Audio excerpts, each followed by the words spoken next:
Матичните лекари извисија. За нив нема покачување на плати, односно повисок капитационен бод, а незадоволни се и од актуелните казнени политики на Министерството за здравство.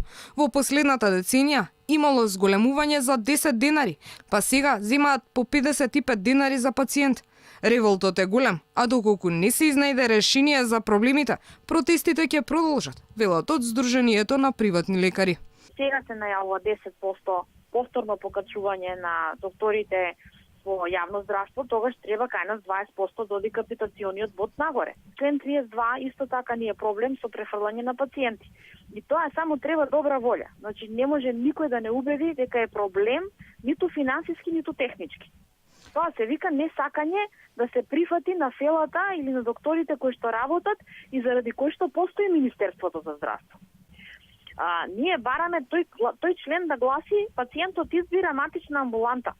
Со господинот Филипче имавме 6 редби без заклучок, каде што дури министерот се сликаше и објави дека е прифатено пациенти на ПЗЛ, за да испадне дека не е прифатено. Министерот Филипче вели дека исполнување на сите барања не е возможно. Гледаме дали може тоа да се направи со измена во правилникот за работа, но суштински се менува концептот на бирање на матичен лекар. И тоа е најголемиот проблем, зашто тоа решение кое што на некој начин го договоривме како модел не може да се имплементира во моментов. Доколку може да се направи само со измена на правилникот, без измена на законот, тоа ќе го направиме. Меѓутоа и тоа се разговори кои што течат со Фондот за здравствено осигурување.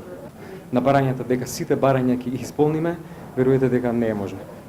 Матичните лекари заедно со стоматолозите од Велес, Прилеп и Кучани во текот на минатата недела излегоа на улиците и порачаа дека се зголемува одливот на медицински персонал од земјава, а доколку состојбата не се промени, ваквиот тренд ќе продолжи, па нема да има кој да ги лечи македонските граѓани.